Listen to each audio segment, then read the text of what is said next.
قرآن کریم میں ارشاد ہوا ہے وَكَذَلِكَ جَعَلْنَاكُمْ أُمَّةً وَسَطًا، اے حبیب ہم نے آپ کو امت وسط عطا فرمائی ہے۔ اور آپ جانتے ہیں توازن جو ہے وہ مڈل کو کہتے ہیں جی، ترازو کے جو پلڑے جب دونوں اپنے ایک دوسرے کے سامنے آ جائیں اور محاذات پر برابری میں بالکل برابر ہو جائے تو اس برابری کو کہا جاتا ہے وسط۔ پچھلوں نے اللہ رب العالمین سے متعلق جیسا عقیدہ رکھنا تھا یا تو سرے سے چھوڑ دیا جی، یا اتنا بڑھا دیا کہ جو اس کے اندر ایک غیر حق مبالغہ آ گیا۔ رسولوں سے متعلق جو ان کی شان و قدر اصل تھی جی، سرے سے اس میں منہ موڑ لیا، یا پھر ماننے کی طرف آئے تو بیجا اپنی طرف سے اتنی چیزوں کو شامل کر دیا کہ جو عقیدہ رسالت تھا اور جو تصور رسالت تھا وہ بالکل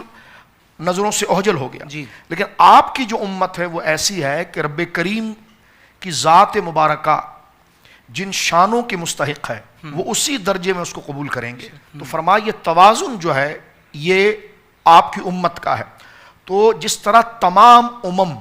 اور تمام امتوں کے مقابلے میں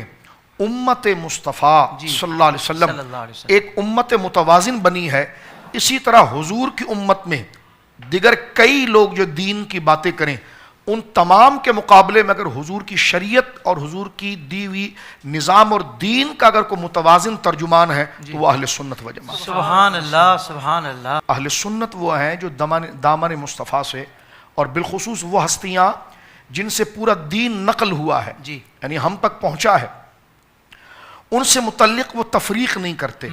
کہ بعض کو ہم مانیں گے بعض کو نہیں مانیں گے۔ جس طرح گزشتہ لوگوں نے یہ کہا کہ جناب ہم جو ہے وہ ایمان تو لانے کے لیے تیار ہیں لیکن ہم حضرت عیسیٰ کو نہیں مان سکتے۔ کسی نے کہا کہ جناب ہم ایمان لانے کو تیار ہیں تو ہم حضرت موسیٰ کو نہیں مان سکتے۔ تو اللہ نے فرمایا لا نفرق بین احد من رسلہ، جو مومن ہوتا ہے وہ رسولوں کی رسالت میں فرق نہیں کرتا۔ واہ واہ واہ، بالکل اسی نظریے کی نظیر اہل سنت و جماعت ہے کہ جو دامن مصطفیٰ کے ساتھ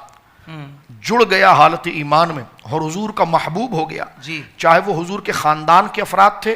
یا حضور علیہ السلام سے آنے والے دیگر قبائل کے لوگ تھے، اہل سنت اس میں تفریق نہیں کرتے اور ان کو قبول کرتے ہیں۔ اور عزت صحابہ اور محبت اہل بیت کا نام اس لیے لیتے ہیں کہ متوسطۃ بین الجبر والقدر وبین الرفض والخروج ہے۔ ایسا نہیں کہ صرف اہل بیت ہی کو لے کر چلیں اور صحابہ کرام رضوان اللہ علیہ اجمعین کو سرے سے ان کے مقام اور ان کی تکریم اور ان کی عظمت کو گویا کہ بالکل سفلی سمجھیں اور معاذ اللہ ان کو بالکل گویا کہ تان و تشنیع کا نشانہ بنائے، یہ اہل سنت کا مزاج نہیں۔ اور نہ یہ ہے کہ صحابہ کرام رضوان اللہ علیہ اجمعین کی عظمت و شوکت کو اتنا بڑھا دیں کہ خانوادہ رسول صلی اللہ علیہ وسلم کی جو عظمت و شان ہے معاذ اللہ سرے سے اس سے صرف نظر کریں، اس کو اہمیت نہ دیں۔ یہ اہل سنت ان دونوں انتہاؤں کے درمیان ایک متوازن ہے کہ جو اللہ رب العالمین نے خاندان رسول اور صحابہ کو مرتبہ دیا ہے اسی توازن کے ساتھ، اسی حفظ مراتب کے ساتھ، اسی ترتیب کے ساتھ اہل سنت و جماعت اس کو قبول کرتے ہیں۔